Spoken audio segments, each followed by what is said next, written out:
com remuneração condigna e não os salários de mera sobrevivência. Propugnemos pelo respeito no próprio trato diário, quando sabemos que frases chulas e anedotário ofensivos são idealizados por humoristas de mau gosto. Que nossas filhas, esposas e mães possam andar pelas ruas de nossas cidades sem receio de serem desrespeitadas. Que os motoristas não se sintam no direito de proferir xingamentos às mulheres que estão ao volante dos próprios veículos. Que nossas companheiras possam exercer todas as profissões, sem diferenciações entre profissões masculinas e femininas. Que os postos de direção lhes sejam franqueados e não apenas aqueles em que cumpram atribuições de subordinação. Quando pensei no sistema de cotas para as mulheres, o fiz com base na experiência da Índia, que teve de chegar a extremo semelhante para impedir que continuassem as injustiças e a discriminação contra os pares. Se não houver outro meio de chegarmos à igualdade espontaneamente, que se lancem projetos de lei para fixação de cotas, porque, quando a ONU afirmou que serão necessários 400 anos para que a igualdade se concretize a nível mundial, não estava brincando de fazer futurologia, mas querendo implantar a democracia no mundo. Sem essa igualdade não se pode, em sã consciência, falar sem democracia. Juiz de Fora tem apenas uma vereadora, nunca teve uma prefeita. Minas Gerais nunca teve uma governadora. O número de juízas na nossa comarca é muito menor que o de juízes. O empresariado do nosso estado é o retrato do marxismo que ainda vigora no nosso país, onde o coronelismo não deixou de existir. A política está nas mãos dos herdeiros da mentalidade tradicionalista. Não pretendemos a luta entre os gêneros, mas sim a complementação das mentalidades e atuação conjunta a nível de cooperação, um valorizando o outro, pois as qualidades de um suprem as insuficiências do outro. O Dia Internacional da Mulher não deve ficar restrito a meros propósitos de mudanças, mas devemos todos, cada um no seu setor de trabalho, atuação e influência, iniciar ou continuar a implantação da igualdade total, completa, real, verdadeira. Partindo da igualdade de direitos e deveres no interior dos lares, transformemos nossa sociedade, nossas escolas, nossos ambientes de trabalho em cenários perfeitos da democracia entre os gêneros.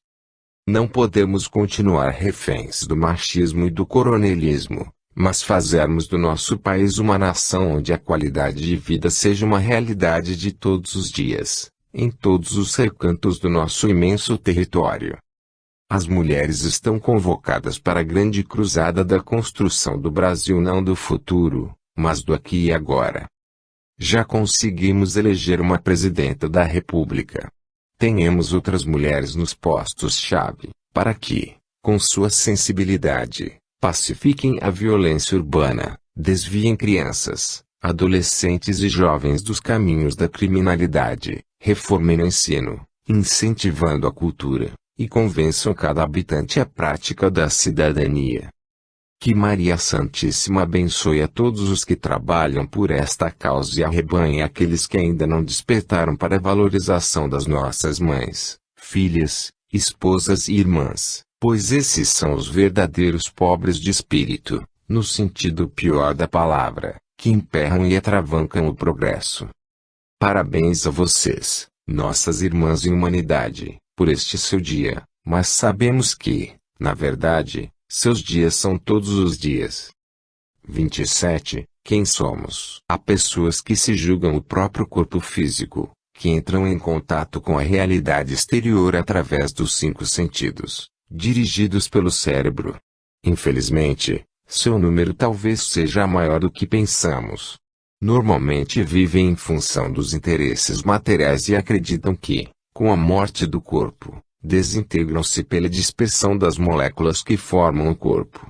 Para elas a finalidade da vida normalmente é usufruírem, ao máximo, os benefícios materiais, porque outra finalidade não haveria além deles. Podem até ser pessoas de boa índole, mas costumam sentir-se, nas situações que transcendem a realidade material, inseguras, como nos casos de desencarnação de entes queridos, pobreza, desigualdades sociais, etc. etc.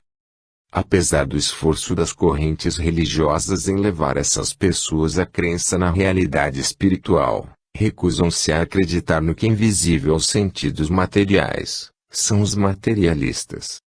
Outros se consideram espíritos, todavia, sem saberem exatamente o que isso representa, devido aos esclarecimentos um tanto nebulosos da maioria das religiões tradicionais, que falam na criação do espírito por Deus no momento da concepção, cuja vida continuará pela eternidade afora, todavia selando-se, em definitivo seu destino após a desencarnação e o juízo final, passando a habitar o céu ou o inferno.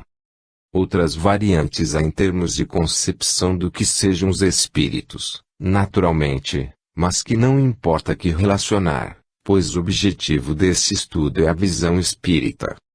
Para nós, o espírito é uma entidade energética, que, no nosso nível evolutivo, ainda necessita do perispírito para se relacionar com os demais seres e cujas emanações ultrapassam os limites desse corpo fluídico na medida da própria evolução, sendo que o espírito, de tempos em tempos, encarna em um corpo material a fim de evoluir intelecto-moralmente, ao mesmo tempo em que contribui, através do contato energético, para a evolução dos bilhões de seres que são as células, que também são seres encarnados em vestimentas físicas. Assim, prevalece no universo a lei da fraternidade universal, através da qual os seres mais evoluídos recebem os influxos impulsionadores dos mais evoluídos e dão sua contribuição para o aperfeiçoamento dos menos evoluídos, todos sustentados pelo pensamento criador e sustentador do Pai. Na verdade, tudo que existe no universo, em última instância, é energético, tal como o próprio Pai, apenas que diferenciando-se pela frequência. A classificação dos elementos da criação em tipos diferentes é meramente humana, para fins didáticos, sem corresponder à realidade espiritual, pois que não há diferenciação entre os seres a não ser em decorrência do seu grau de desenvolvimento. Conhecendo essas noções, devemos direcionar nossas energias para o bem, ou seja, a atuação conforme as leis divinas. Não faz sentido vivermos apenas em função das realidades terrenas, pois que são passageiras e o patrimônio que carregamos está dentro da nossa própria intimidade espiritual. Até o perispírito é substituído por outro se mudamos de um plano espiritual para outro. Em suma, interessa-nos, de verdade, o aperfeiçoamento intelecto e moral, o que depende do bom emprego das nossas potencialidades. Pensemos nisso e investamos em nós mesmos e no aperfeiçoamento da realidade exterior. 28. A união na família. Jesus, conhecedor profundo das limitações intelecto-morais dos seres humanos terrenos, quando inaugurou no lar de Simão Pedro o culto doméstico, conforme narrado no livro Jesus no Lar, de Neio Lúcio, psicografado por Francisco Cândido Xavier, pretendia ligar pelos laços do amor os membros das famílias, que formariam as bases da futura sociedade humana unida pela fraternidade universal. A sabedoria do Divino Mestre se manifestava em mais essa oportunidade, pois, detectando o egoísmo, o orgulho e a vaidade que a maioria de nós ainda traz no próprio íntimo, concluiria, facilmente, que a desunião vigoraria ainda por muito tempo no interior das famílias, onde irmãos, marido e mulher, primos, tios e os parentes em geral disputariam entre si muito mais do que seriam companheiros que cooperariam em harmonia. Realmente, até hoje, infelizmente, por força do fato de ainda não termos vencido aqueles defeitos morais, manifestamos dentro das quatro paredes do lar nossas más tendências muito mais do que no convívio com as pessoas estranhas à família. A afirmativa de que nas famílias normalmente reencarnam muito mais os adversários do que os espíritos afins é verdadeira, por dois motivos. Um, porque o pai não permite que seus filhos se tenham uns aos outros como inimigos, pois todos somos irmãos, e outro porque, pelo cultivo das nossas próprias imperfeições morais, que, Muitas vezes, não fazemos questão de superar, temos muito mais adversários do que amigos de verdade. É preciso realizarmos continuadas reflexões sobre como temos procedido em relação aos nossos parentes, principalmente aqueles que convivem conosco no dia a dia, orando em favor da sua evolução intelecto-moral e tudo fazendo para auxiliá-los realmente nessa conquista. Muitas vezes as quatro paredes do lar representam redutos de animosidade, emanações mentais agressivas e dissolventes, palavras ásperas e manifestações mal disfarçadas de regozijo com as dificuldades e sofrimentos vividos pelos parentes. A autoanálise se faz necessária para o início do processo de afinização pelo amor. Afirma-se que Jesus não era benquisto pelos seus irmãos carnais, mas não consta que deixasse de amar a qualquer deles. Assim devemos proceder para nos tornarmos seus discípulos. Se nossos antepassados cultivavam animosidade dentro do lar, vivendo de forma anticristã, esse modelo deve ser substituído por aquele que Jesus aconselhou no lar de Simão Pedro.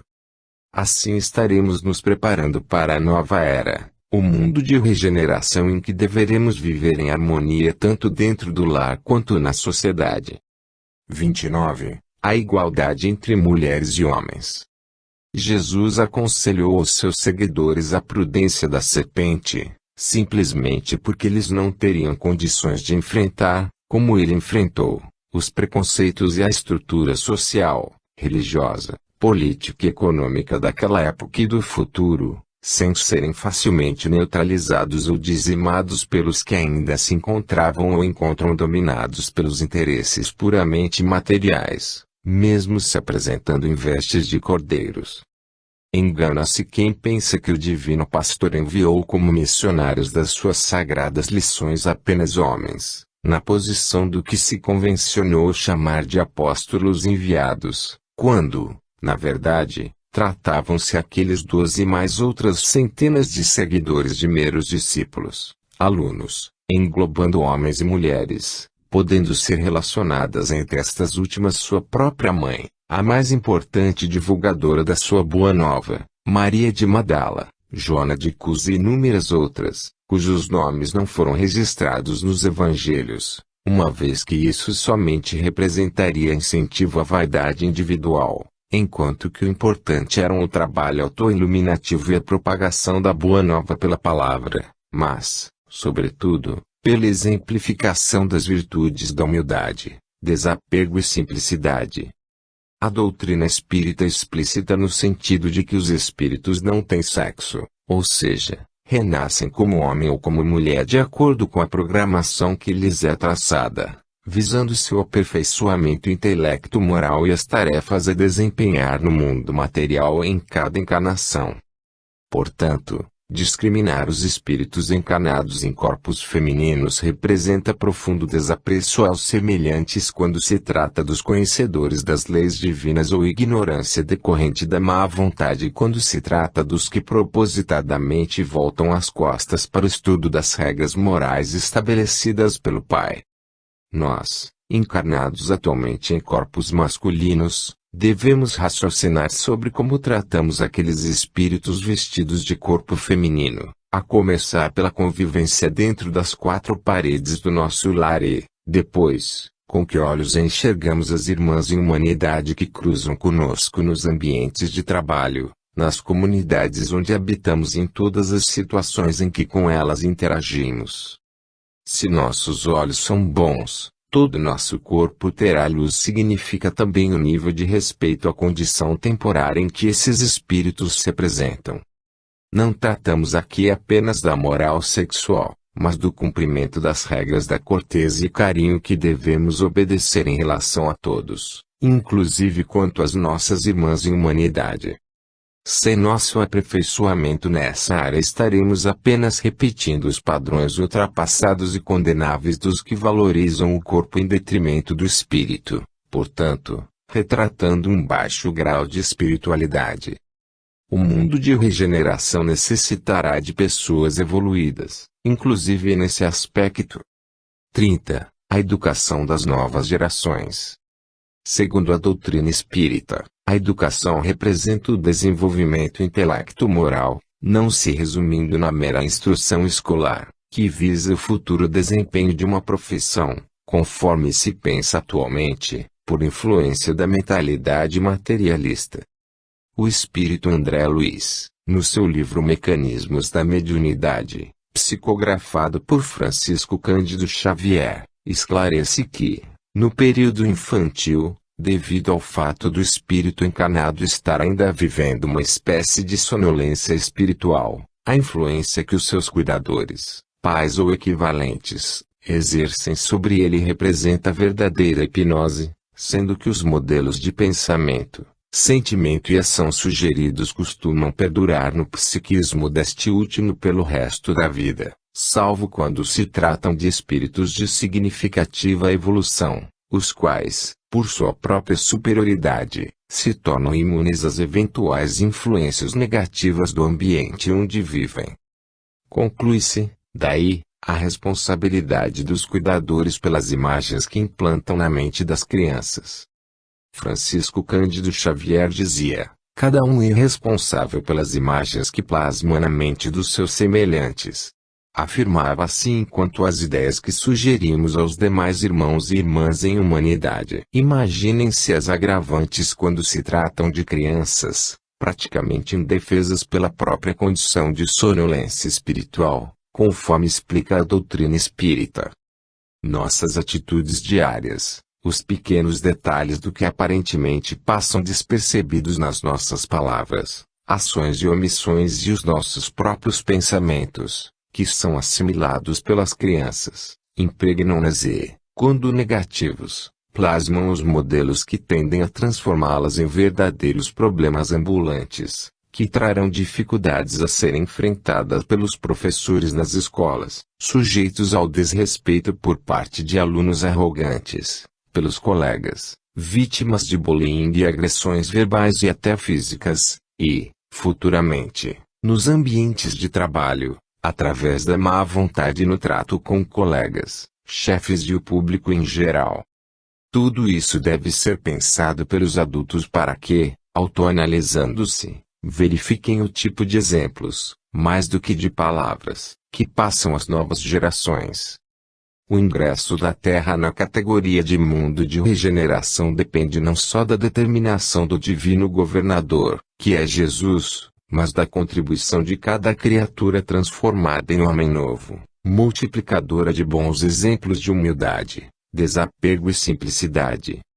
A humildade significa a postura interna e externa de respeito à filiação divina de cada um dos demais irmãos e irmãs em humanidade. O desapego representa a valorização da evolução intelecto-moral muito mais do que os interesses materiais, e a simplicidade se traduz na aceitação e aprovação dos méritos alheios, sem desejo de autopromoção inútil e valorização dos outros.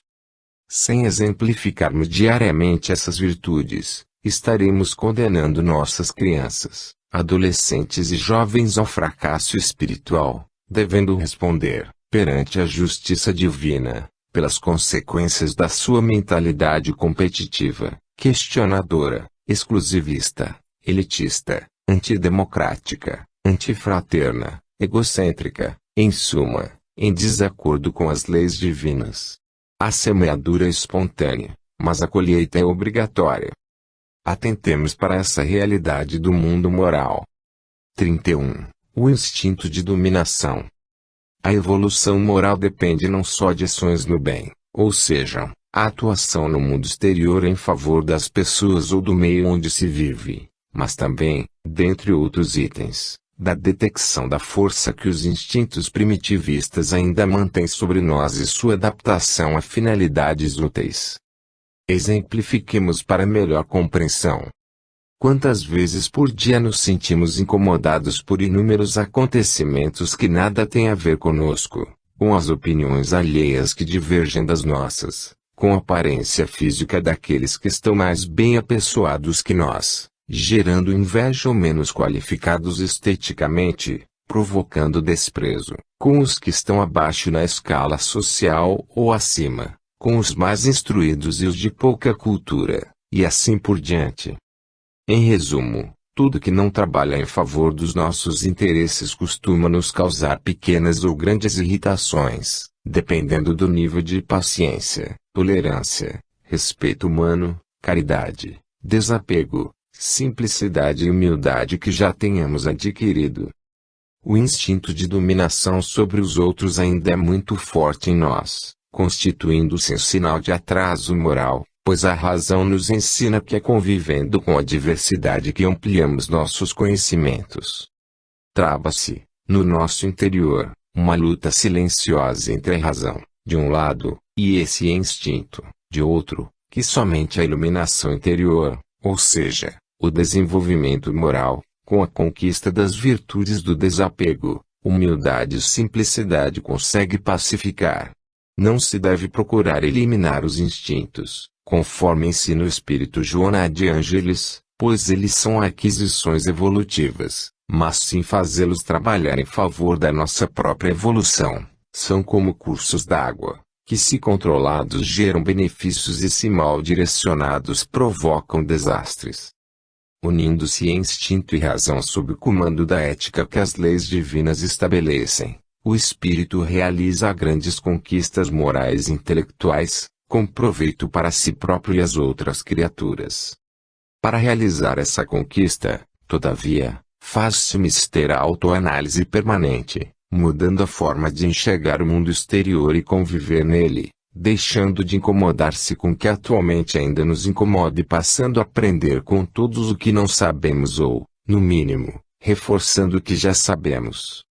Assim estaremos adquirindo a virtude do não-julgamento. Jesus disse: "Eu a ninguém julgo", que representa um grau avançado da evolução, mas que será alcançado através do exercício permanente. A lição de Jesus de que deveremos ter olhos bons pode ser aplicada também neste caso. 32. Allan Kardec, palavras iniciais. Escrever sobre os espíritos de grande evolução é, ao mesmo tempo, uma empreitada simples e complexa. Simples porque sua vida costuma ser de uma linearidade luminosa, que os biógrafos materialistas ou ainda não despertos para as realidades espirituais consideram monótona e insípida, e complexa porque a sua superioridade apresenta várias facetas que nem sempre temos condições de perceber, pela distância intelecto-moral que medeia entre nós e eles. É o caso de Allan Kardec, um dos mais eminentes discípulos de Jesus, cuja biografia pode se resumir em poucas palavras: exercício cotidiano das virtudes, humildade, desapego e simplicidade, estudo metodizado tanto das questões do conhecimento terreno quanto das coisas do Pai e um desejo imenso de servir a Jesus, melhorando a qualidade de vida da humanidade. É com a alma em festa que, aproximando-se o mês de abril, quando se comemora no meio espírita o lançamento da primeira edição de O Livro dos Espíritos, que venho a público trazer esta singela mas sincera homenagem a esse espírito de escola a quem cada um de nós, espíritas, deve muito, pela sua contribuição para o nosso progresso intelecto-moral. Sua preparação. Pode-se considerar que o período em que foi aluno de Pestalozzi representou sua principal preparação para o trabalho que, na idade madura, iria desempenhar como codificador da doutrina espírita. Aprendeu, ou melhor, rememorou, com seu mestre tudo aquilo que já trouxera na sua bagagem espiritual para a missão especialíssima junto aos trabalhadores encarnados e desencarnados encarregados de dar um impulso notável à doutrina cristã, que, agora, além de abordar o tradicional aspecto religioso, iluminaria também os setores da ciência e da filosofia, sendo que o primeiro estava turbado pelas interpolações dos sacerdotes desviados das virtudes autênticas e os dois últimos achavam-se minados pelo materialismo. Em resumo, a humanidade deveria receber do coração misericordioso e sábio do seu divino governador novas facetas da verdade, conforme prometeram falar no Consolador que enviaria. Eram chegados os tempos. Pestalozzi ensinava aos seus pupilos as virtudes cristãs ao lado dos conhecimentos tradicionais da cultura terrena. Infelizmente, fazendo um parêntese, nos dias atuais, as escolas, tanto públicas quanto particulares, na sua maioria, apenas instruem os alunos nos conhecimentos que visam prepará-los para o futuro exercício das profissões. Talvez somente aquelas que adotam a pedagogia de Sathya Sai Baba, o recém-desencarnado mestre indiano, realmente transmita aos alunos aquilo que todas deveriam fazer, ou seja, incluir como matéria curricular a prestação de serviços à comunidade. A atual crise no ensino se deve muito mais à falta de amor do que de qualquer outra coisa, pois, baseados na ideia da seleção natural de Charles Darwin, os alunos são treinados para competir e suplantar seus colegas, ao invés de seguirem o pensamento de Jean-Baptiste Lamarck, que tinha detectado que na natureza vigora o colaboracionismo. Assim, viam-se crianças, adolescentes, jovens e adultos disputadores, intolerantes, questionadores e intransigentes, formando uma sociedade onde as virtudes são cultivadas por poucos e onde o dinheiro e o poder são endeusados como verdadeiros objetivos de vida. Todavia, os relativamente poucos trabalhadores conscientes do bem são suficientes para impedir que se deflagrem mais graves conflitos sociais e que a humanidade adentre a nova era de regeneração, quando as pessoas olharão umas às outras nos olhos e se reconhecerão como irmãos e irmãs, filhos e filhas do mesmo Pai, que nos ama a todos com igual amor.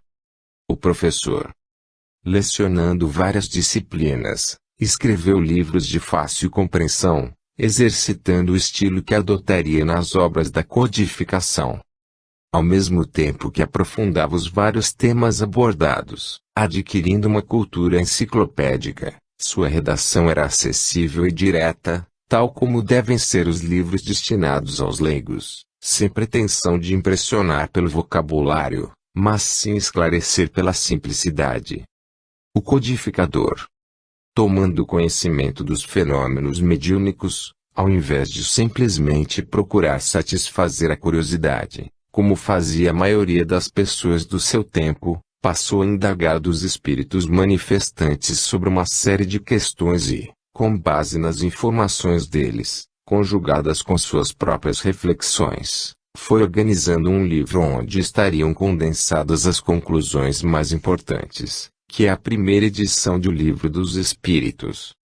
Confirmada sua missão pelo próprio Divino Governador da Terra, seguiu adiante, coletando dados e elaborando os livros que se seguiram, que compõem as obras da codificação. Como se sabe, não se limitou a simplesmente escrever, mas fundou uma entidade para reuniões dos espíritas, a Sociedade Parisiense de Estudos Espíritas, proferiu dezenas ou centenas de palestras em várias cidades europeias e, em relativamente pouco tempo, fez a novel doutrina conhecida praticamente no mundo inteiro.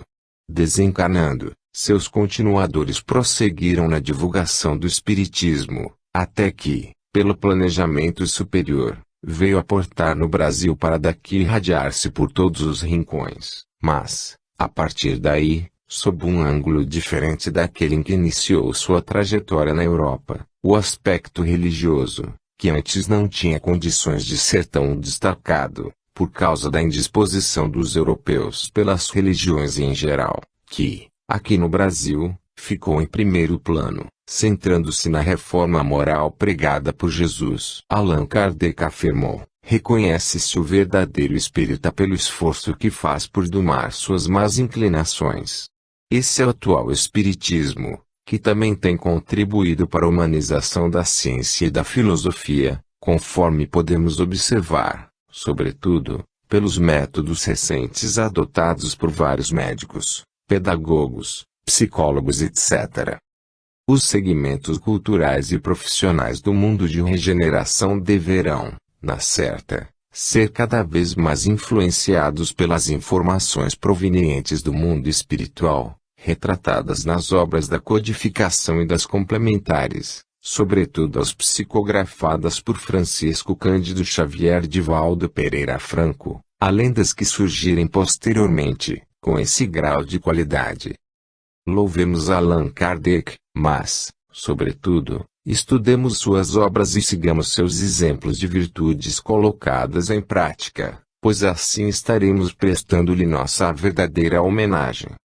33. Tropismo divino irresistível.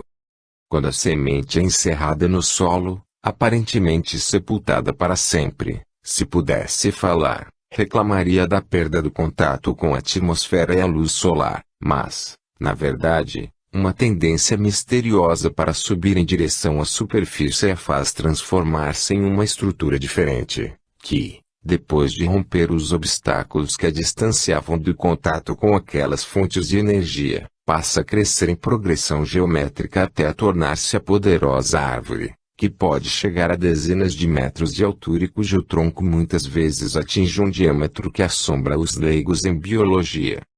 Assim acontece igualmente com os seres humanos, um tropismo divino irresistível os conduz insensivelmente para a verdade, esta aqui, como Jesus afirmou, liberta.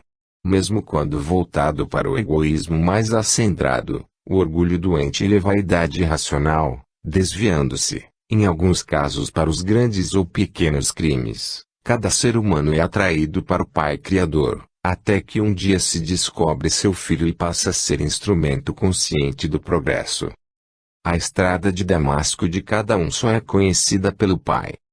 Como somos todos os habitantes da Terra, mundo de provas e expiações, egressos das vivências de filho pródigo, não devemos estigmatizar aqueles e aquelas que ainda estão vivendo longe da casa paterna, pois a hora do seu retorno pode estar muito mais próxima do que imaginamos. Alguns deles transitam pelas sendas da ciência, outros da economia ou da política, outros da arte ou da religião e outros vivem na ociosidade declarada ou disfarçada, confundindo ideias divinas com o barro das próprias imperfeições, mas o mínimo contato com a luz, por pequeno que seja, lhes clareará a consciência e os impulsionará irresistivelmente para a claridade absoluta. Pessoas desviadas do caminho da normalidade de conduta, viciosas, aqueles e aquelas aparentemente perdidos para o bem, o Pai tem uma solução diferente para cada uma delas, mas podemos ajudá-las através da exemplificação paciente, que representará o pequenino foco de luz posta à sua frente e o roteiro da estrutura vegetal rumo à superfície. O Pai utiliza umas criaturas para encaminhar as outras. Muitos espíritos evoluídos orientam a humanidade, todavia os principiantes podem servir de modelo para seus iguais, tal qual Ananias orientando Saulo, recém-despertado para a luz. Não precisamos nos santificar primeiro para iniciarmos a ajuda aos que bordejam pelos precipícios morais. O Espírito Emmanuel dizia que com uma semana de Evangelho já podemos realizar alguma coisa em benefício da edificação alheia. Iniciemos aqui e agora esse trabalho de auxiliar indistintamente na causa do bem. 34. Sintonia com o Pai Celestial. Devido às distorções impostas pela maioria das correntes religiosas tradicionais, a maioria das pessoas nutre, ainda hoje, pelo Pai Celestial o sentimento de temor muito mais do que de amor, pois a maioria dos sacerdotes importa a ideia de autoridade, para se beneficiarem indevidamente como pretensos intermediários necessários entre os adeptos e o Deus impositivo que pregam. Por via de consequência, a noção da justiça divina é a de aplicadora de castigos aos que cometem o que se convencionou chamar de pecados. Apesar de Jesus falar em Deus como Pai, perdurou o atavismo da figura patriarcal, dominadora, autoritária. Com o advento da doutrina espírita, explicitaram-se as leis divinas, ficando claro que a justiça divina se apresenta sempre associada ao amor e à caridade, conforme se verifica no capítulo das leis morais, em O Livro dos Espíritos. Não há motivo para as criaturas se dirigirem ao Pai Celestial com palavras sacramentais, ajoelhados e sem espontaneidade, pois as palavras e posturas específicas não importam, sendo relevante apenas a sinceridade no diálogo mental com Ele. Perfeito em todas as virtudes, nosso Pai não levará em conta outro fator além da pureza do nosso amor por Ele, tal como faria um extremoso Pai terreno. As parábolas do filho pródigo e dos trabalhadores da última hora revelam claramente o amor paternal por suas criaturas, tanto que na primeira se diz que recebeu com total felicidade o filho desajuizado que retornava à sua convivência, e na segunda determinou o pagamento do salário integral inclusive aos trabalhadores, filhos, retardatários.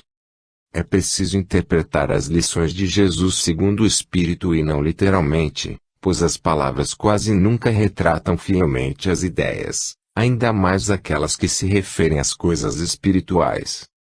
Devemos aprender a dirigirmos-nos ao nosso Criador como Pai amado e não como fazem os orgulhosos, que tendem a chamá-lo Deus, sendo que os mais arrogantes chegam a recusar-se até a reconhecer-lhe a existência. Nosso Pai naturalmente quer receber nossos pensamentos de amor e manter conosco um contato mental frequente e não simplesmente ouvir preces temerosas ou interesseiras, como se fôssemos réus no primeiro caso e mendigos hipócritas no segundo. Exercitemos a mentalização espontânea de simples alegria de estar com o Pai, pois esse é o caminho que, ao lado das obras em favor dos semelhantes, nos faz sintonizar cada vez mais estreitamente com Ele, chegando, algum dia, a hora de podermos dizer, eu e o Pai somos um. Tal conduta faz parte da evolução espiritual, aprendamos essa lição. 35. A compreensão de determinados fatos e situações. Dependendo do ângulo em que vejamos um objeto, pessoa ou paisagem, sua aparência pode ser totalmente diferente. Assim também acontece na nossa vida. Há limites que a lei de causa e efeito traça para nós, que nos circunscrevem o campo de ação aparentando ser castigos, mas que, na verdade, representam elementos instigadores do nosso progresso intelecto-moral. As mazelas físicas de nascença ou supervenientes, as dificuldades da inteligência, a proximidade de pessoas cobradoras, a carência financeira, a perseguição sistemática de adversários espirituais e outras tantas ocorrências que interpretamos como causadoras de sofrimento funcionam como artifícios que o Pai Celestial coloca no nosso caminho evolutivo para mais rapidamente chegarmos a Ele. Veja-se que a própria claridade do dia provoca as sombras, pois não temos condições ainda de viver onde há a presença absoluta da luz. O debate é o meio de, pela análise dos vários pontos de vista, reconhecer-se a verdade, que nenhum de nós detém por inteiro, mas que se apresentada em pequenas partículas dentro do intelecto de cada um, necessitando da união de muitos para se mostrar mais completa, como peças unidas de um quebra-cabeça. Quando encarnado, Bezerra de Menezes tinha um filho que viveu e desencarnou sob o guante de sua ex-obsessão. Um dos filhos de Mohandas Gandhi era alcoólatra. Jesus era incompreendido pelos próprios irmãos. Divaldo Pereira Franco viveu muitos anos sob a fiscalização cruel de um perseguidor desencarnado. Francisco Cândido Xavier teve de passar parte da infância sofrendo torturas físicas e morais da madrinha obsidiada. Sócrates encontrava na esposa Xantipa somente palavras duras e até a violência física e assim por diante. Não se deve pretender que o céu esteja sempre azul e sem nuvens, pois as chuvas e, até as tempestades, limpam a atmosfera e renovam a vida no solo. A evolução intelecto-moral depende dos obstáculos que se apresentam, que, na verdade, são previstos pelo próprio Pai Celestial, através da sua lei de justiça, amor e caridade, na estrada de cada um. Não é por acaso que a tríade se apresenta como figura geométrica cujas faces são inseparáveis umas das outras. Quando pedimos a Deus o afastamento dos nossos pequenos ou grandes obstáculos, muitas vezes Ele não nos atende, tal qual fazemos com nossos infantes para cumprirem obrigações simples a título de deveres que lhes são úteis. O paralítico da narrativa evangélica foi comemorar sua cura junto aos colegas de inconsequências. Assim também muitos que adquirem facilidades materiais se deixam enredar pelo materialismo e esquecem os compromissos idealistas assumidos antes da encarnação. Procurar o progresso intelectual, lutar pela conquista do pão de cada dia através do trabalho, pretender o progresso das instituições e das pessoas são objetivos nobres, que em nada contradizem as leis divinas, mas devemos exercitar a reflexão para distinguir o que é necessário e útil do que é supérfluo ou até nocivo. A consciência, consultada com sinceridade e boa-fé, mostra essas diferenças, porque através dela fala a voz de Deus. No geral, ao invés de estarmos a formular pedidos ao Pai, é mais justo agradecermos-lhe as bênçãos da vida, as oportunidades de aprendizado, trabalho e convivência e, principalmente, o fato de podermos estar com Ele a qualquer momento, através dos fios invisíveis mas poderosos do pensamento, pois nenhuma felicidade se compara a essa para os espíritos evoluídos, que, como Jesus disse, eu e o Pai somos um. 36. Reflexões sobre a verdade. Jesus nos deu a certeza: conhecereis a verdade e a verdade vos libertará. A verdade se traduz nas leis divinas, que as criaturas vão conhecendo à medida que evoluem intelectual e moralmente.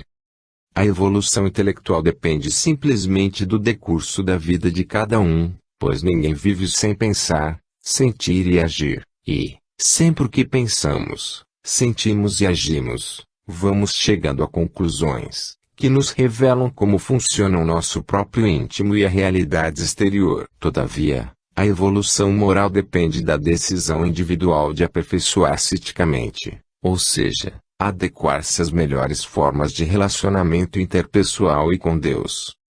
Como criaturas, cuja biografia é única, desde o instante do início da vida como individualidade espiritual até o grau máximo de evolução, ninguém é igual a outrem e, portanto, sua visão da verdade é diferenciada.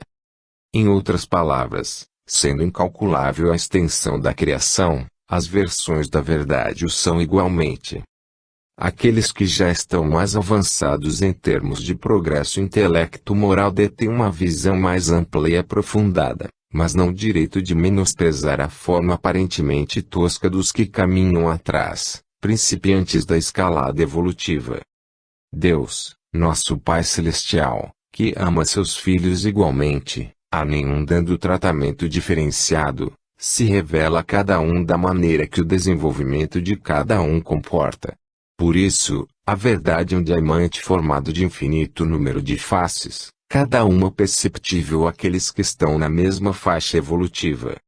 As revelações contadas como três, a de Moisés, a de Jesus e a doutrina espírita, na realidade, se multiplicam em muitas outras, uma vez que diversas outras as antecederam e outras tantas as sucederam no tempo. As formas de crer e praticar são diversas, todavia, 3 pontos devem ser comum a todas elas: o amor ao Pai Celestial, o amor aos demais seres e o amor a si mesmo. O primeiro significa gratidão e desejo de vivenciar o maior afeto que se possa imaginar. O segundo traduz-se na igualdade e na fraternidade e o terceiro representa o investimento no autoaperfeiçoamento intelecto-moral.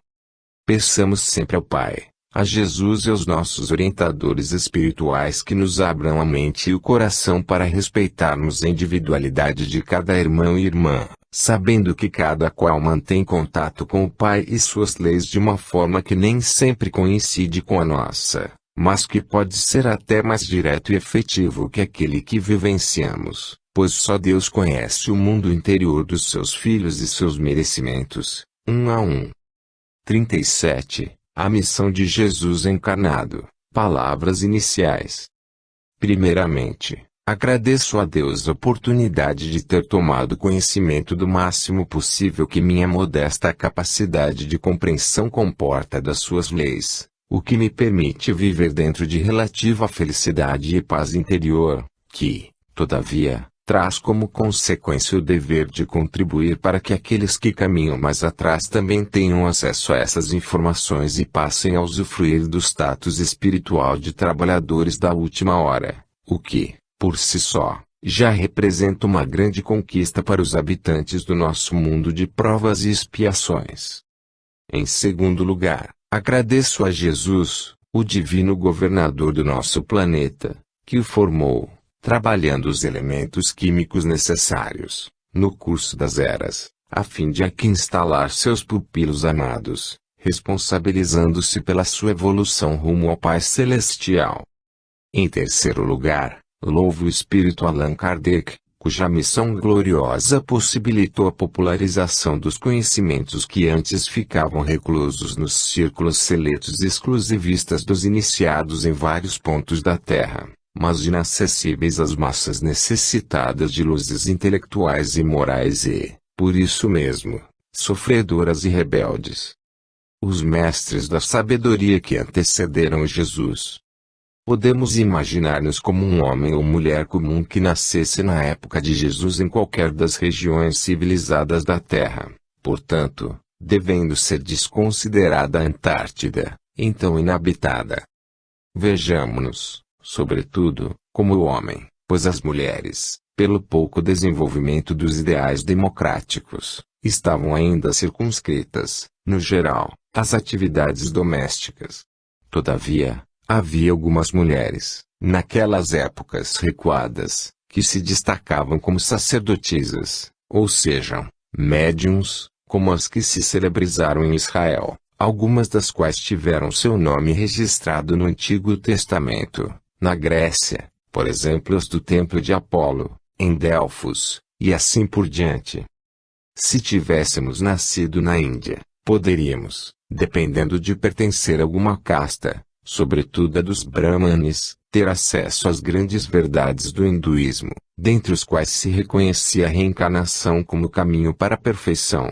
Se fizéssemos a opção pelo budismo, muito mais democrático e que não separava seus adeptos por castas, conheceríamos as importantes lições de Buda, que também tratam da reencarnação e da evolução. Teríamos outras opções religiosas não menos esclarecedoras, pois a Índia sempre se caracterizou pela busca da espiritualidade.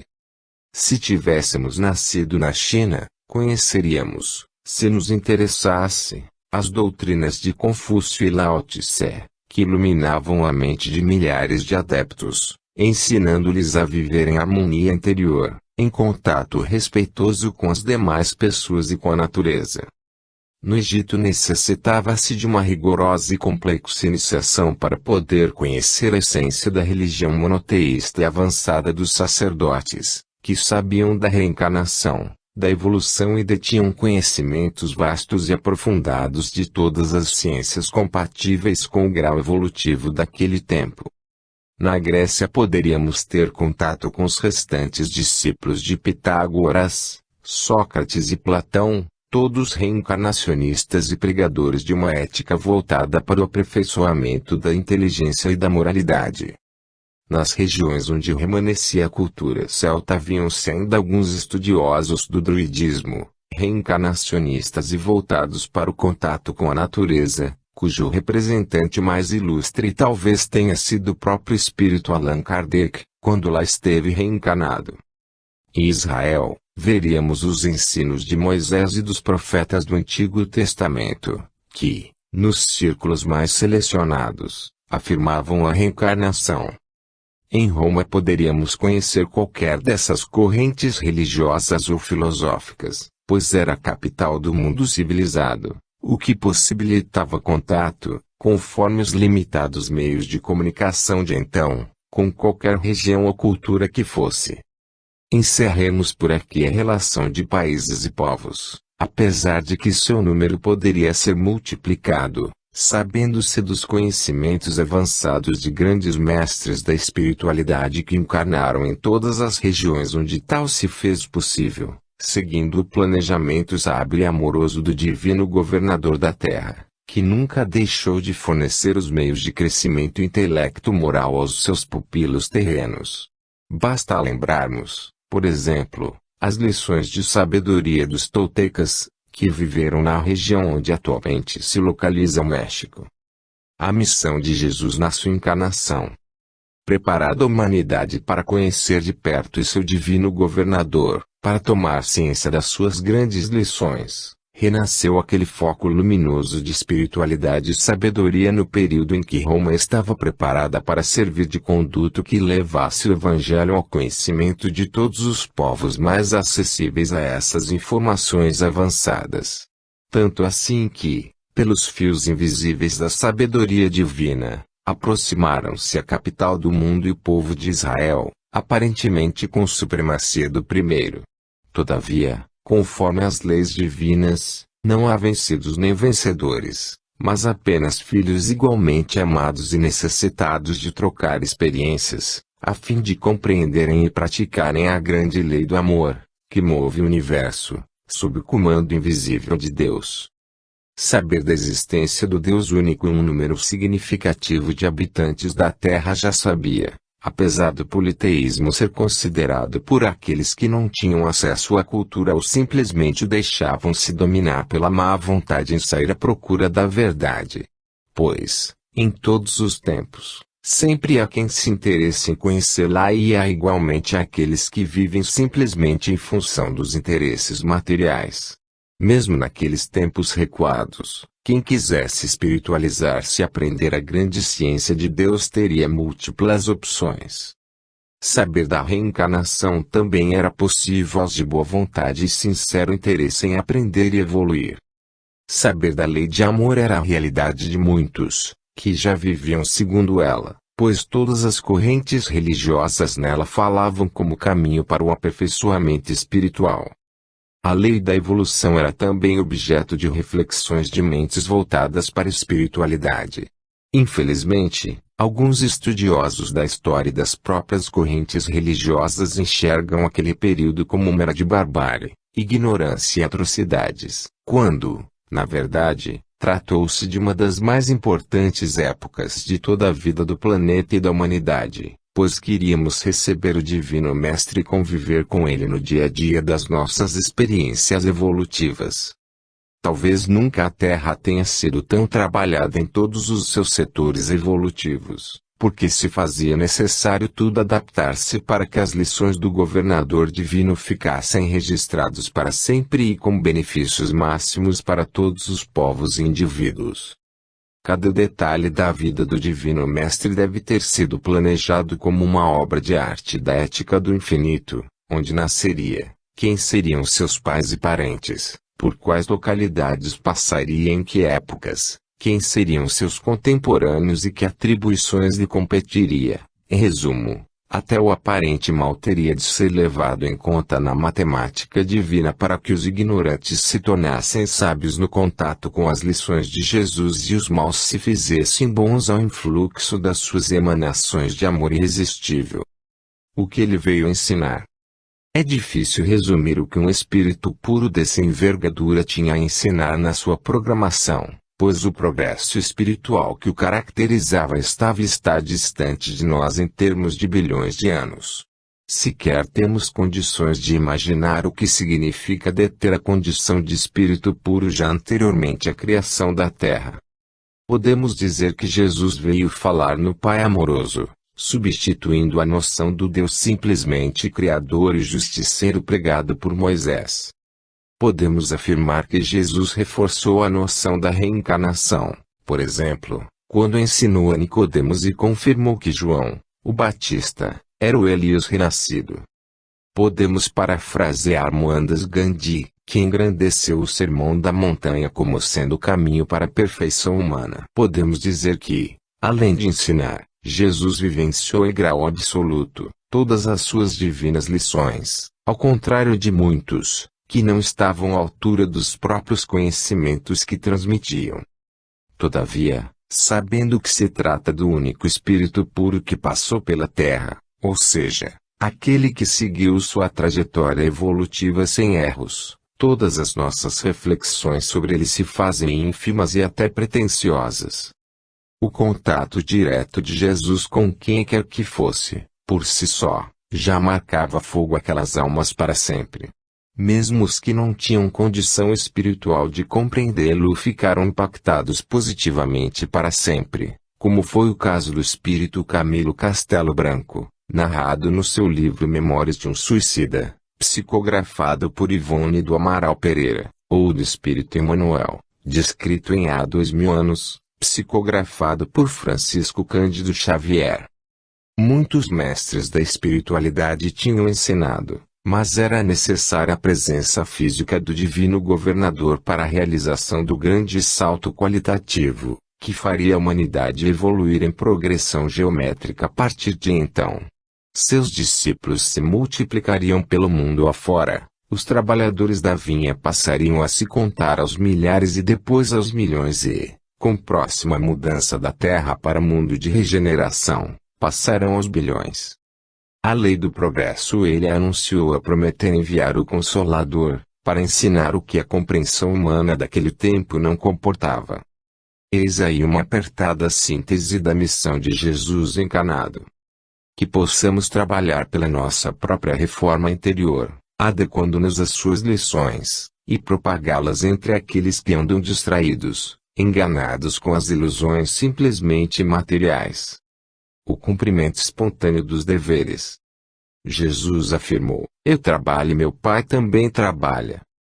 Certa feita, Francisco Cândido Xavier, preocupado com a pobreza e, infelizmente, a ociosidade de grande parte da população, falou, com sua proverbial delicadeza, que todos deveriam trabalhar como forma de reduzir-se à pobreza. Nossa economia sustentou-se durante quase 4 séculos sobre os ombros sofridos dos escravos, inicialmente indígenas e depois africanos, fazendo com que aqueles últimos, após a Lei Áurea, adquirissem certa prevenção contra o trabalho, enquanto que muitos cidadãos de pele branca ainda não se deram conta de que devem trabalhar. A intenção de ganhar dinheiro sem trabalho se reflete, por exemplo, no grande número dos aficionados das loterias e em muitos daqueles que litigam na justiça visando indenizações desarrazoadas.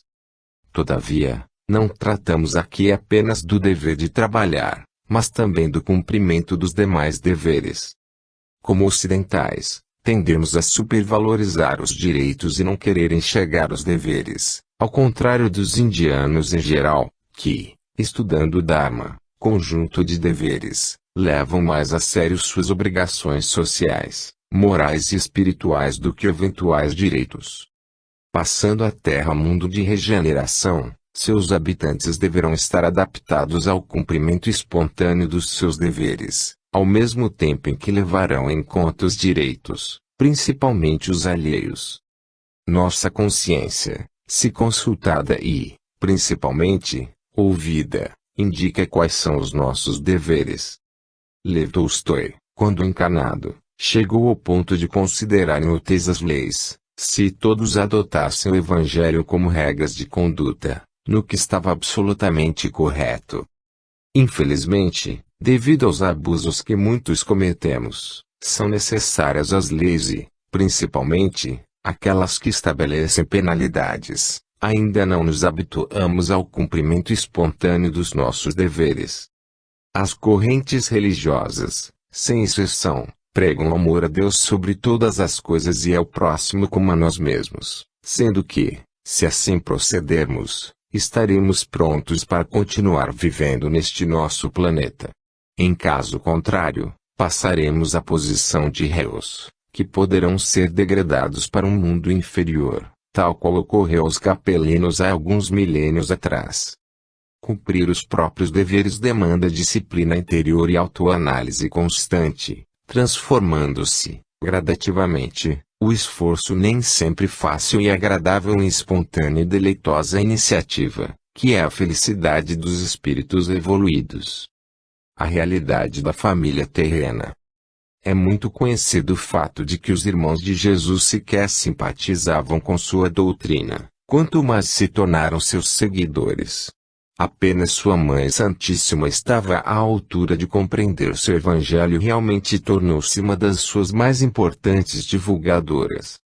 O espírito André Luiz, no seu livro Mecanismos da Mediunidade, psicografado por Francisco Cândido Xavier, afirma, em outras palavras, que, normalmente, em cada família há um ou outro espírito mais evoluído, sendo a maioria de seus membros espíritos medianos, ou seja, aqueles cuja evolução os faz merecedores de habitar um mundo de provas e expiações, como é o nosso.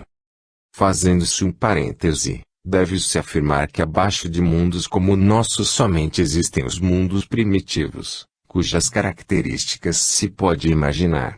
Felizmente, estamos na iminência de passarmos a mundo de regeneração, o que